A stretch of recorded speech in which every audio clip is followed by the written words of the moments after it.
Le 21 mai 1950, le Grand Prix de Monaco constitue la seconde manche du tout premier championnat de Formule 1.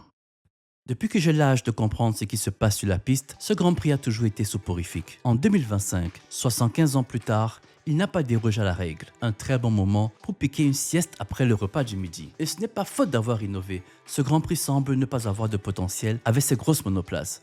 Doit-on se résoudre à tout simplement abandonner ce Grand Prix ou y venir pour tout ce qui se passe hors piste? Les bling-bling de Monaco, la truffe, les dîners et l'ambiance du samedi soir. Mais avant de répondre à cette question, je dois vous apporter d'abord quelques arguments. Profitez du générique pour vous abonner et likez la vidéo pour son référencement les amis.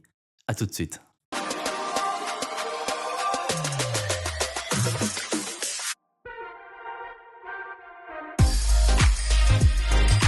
Finger Pilote. Absurde. C'est ainsi que le célèbre magazine motosport.com a titré cette édition de Monaco, soumis à une nouvelle règle dont l'ambition avouée était d'augmenter l'incertitude dans un Grand Prix devenu bien trop prévisible. À défaut du spectacle en piste, rendu impossible à cause de ces monoplaces toujours plus grosses et freinant toujours plus tard, la FIA a tenté de déplacer le spectacle dans la pit lane. Durant ce Grand Prix de Monaco, les équipes étaient soumises à l'obligation de s'arrêter au moins 2 fois pour changer les pneus. Cette règle venait s'opposer à l'édition soporifique de 2024 qui avait vu tout le monde changer ses pneus suite au drapeau rouge du premier tour et rallier l'arrivée sur un rythme d'escargot. Mais nous verrons dans ce débrief que cette règle a fait naître des idées sadiques chez les stratèges de certaines écuries. Comme à son habitude, Monaco n'a pas déçu sur son exercice sur un tour. Possédé depuis le début du week-end, Charles Leclerc, le héros local, entrait dans la séance de qualification en grandissime favori. Le Monégasque avait dominé l'ensemble des séances d'essai grâce à son talent et une Ferrari qui, à la surprise générale, a apprécié les boosts de la principauté. Malheureusement, Lando Norris, frigoriste à ses heures perdues, a apporté la climatisation sur ce rocher monégasque. 1 minute 09 954 millièmes. Premier homme de l'histoire à descendre sous les 70 secondes pour couvrir les quelques 3 km 340. Si Ferrari pouvait au moins se consoler en se disant qu'ils seront leurs 2 voitures sur les 2 premières lignes afin de jouer face au McLaren, la satisfaction ne fut que de courte durée à cause d'une nouvelle étourderie de Riccardo Adami, l'ingénieur de course de Lewis Hamilton. Ricky a commis une faute grave, induisant le septuple champion du monde en erreur, se rendant coupable d'une gêne sur Verstappen. Et s'il y a bien un circuit où 3 places de pénalité sont coûteuses, c'est bien ici à Monaco. Mais pour la première fois depuis longtemps, les grands perdants de la qualif de Monaco ne sont pas dépités. La carotte des 2 arrêts obligatoires ouvre le champ des possibles et pourrait rebattre les cartes. Certains parlent même de pit dès le premier tour pour se mettre en clean air et déployer leur propre rythme de course. D'ailleurs, c'est ce que feront Berman, Tsunoda et Gasly durant la victoire safety car occasionnée par Bortoletti au virage du portier. Revenu rapidement sur le peloton, ce groupe de 3 pilotes est rapidement vu comme des prétendants au top 10, car ayant déjà réalisé un arrêt sur 2. Mais c'est là que Laurent Mekies et son équipe Visa Cash App déploient leurs cartes. Pour une raison encore inconnue, Liam Lawson, évoluant en 9e position, se laisse gentiment décrocher du top 8. Ce qui s'apparentait à une nouvelle journée sans pour le néo-zélandais était en fait le premier rouage d'une stratégie aussi absurde que vicieuse. En fait, Lawson préparait tout simplement le terrain pour Hadjar qui se retrouve avec les cartes nécessaires pour s'arrêter sans sortir hors du top 10. Cette initiative va non seulement aider Hadjar, mais protéger tous les pilotes devant Lawson qui voient leurs résultats quasiment assurés. On se retrouve alors avec une course à 3 niveaux.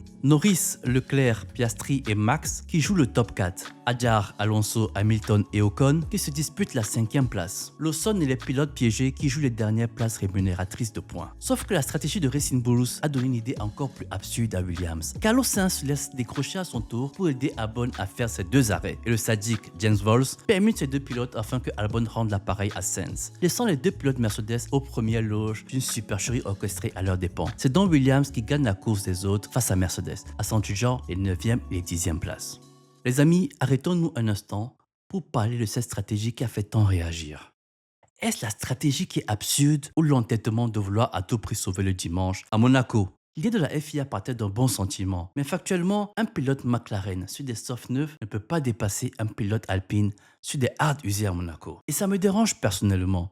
On peut dire que le circuit n'est pas le problème et que les monoplaces ne sont plus adaptées, ou alors que les monoplaces sont ce qu'elles sont et que c'est au promoteur de mettre le circuit au niveau. Dans tous les cas, quel que soit le responsable, la conclusion est la même. Il y a une incompatibilité entre la Formule 1 moderne et Monaco. Monaco, par son histoire et ce qu'il représente, est souvent qualifié de mal nécessaire pour la Formule 1. Mais plus le temps passe, plus je me questionne sur la nécessité sportive de ce rendez-vous. Peut-être devons-nous en faire l'unique course du calendrier où les points sont attribués après la qualif. Et puis ciao, on se retrouve sur le yacht en soirée soirée pour faire la fête. Plus sérieusement, comme a dit Ocon, ce genre de stratégie n'a pas sa place dans une course automobile. Mais Monaco reste le seul circuit qui permet de le faire. Sur n'importe quel autre circuit du calendrier, les Mercedes auraient pit et undercut les Williams. Mais à Monaco, ils sont passés pour des incapables, inactifs, car totalement piégés. D'ailleurs, cette stratégie a eu un impact direct sur la course des leaders. Je m'explique. Un arrêt à Monaco coûte 19 secondes sous drapeau vert. Donc en ouvrant les écarts pour 2 arrêts gratuits de Hadjar, Sainz et Albon, il a fallu ralentir le peloton de 3 fois 38 secondes, soit 114 secondes, ou quasiment 2 minutes. Les leaders ont dû par 2 fois se frayer un chemin dans le troupeau compact des retardataires. Et à Monaco, il y a très peu de place pour laisser passer un leader sans être à la merci de son adversaire qui en profiterait pour doubler. Cela a empêché Norris de s'échapper à plusieurs reprises en raison du temps perdu dans le trafic, ce qui permettait à Leclerc de se rapprocher et de rester à portée d'undercut. Mais la présence de Piastri a été déterminante pour contrôler le pilote monégasque et l'empêcher de se décaler en stratégie car cela signifiait perdre la track position sur l'Australien. Bref, une procession. Ni un Leclerc oppressant, ni un Verstappen à la fuite d'un drapeau rouge n'a pu empêcher Lando Norris de s'adjuger sa première victoire à Monaco avec la manière vu qu'il réalise un hat-trick. Pole, victoire et meilleur tour. Leclerc et Piastri complètent le podium. Avec cette deuxième victoire de la saison, Norris n'est plus qu'à 3 points de Piastri au championnat. On reste donc dans le thème de l'absurde vu que le pilote le plus critiqué de ce début de saison a encore toutes ses chances au championnat. Ne sont pas au bout de nos surprises, si vous voulez mon avis. Pour ce qui est de la troisième course qui décernait la 5e place, c'est Hamilton qui l'a remporté grâce à un overcut de 2 tours où il a eu le clean air et a pu déployer un rythme pour enrhumer Alonso et Hadjar. Mais ce dernier était bien trop loin pour constituer une quelconque aire de pour Leclerc. La course de Hamilton était terminée au 20e tour. Il est suivi par Hadjar et Ocon respectivement, 6e et 7e, qui font une excellente opération. Lawson, après son travail de lieutenant pour Hadjar, prend la 8e place et le très malheureux Alonso rentre bredouille après que son moteur Mercedes ait rendu l'âme. Casser un moteur sur le circuit le moins moteur de la saison,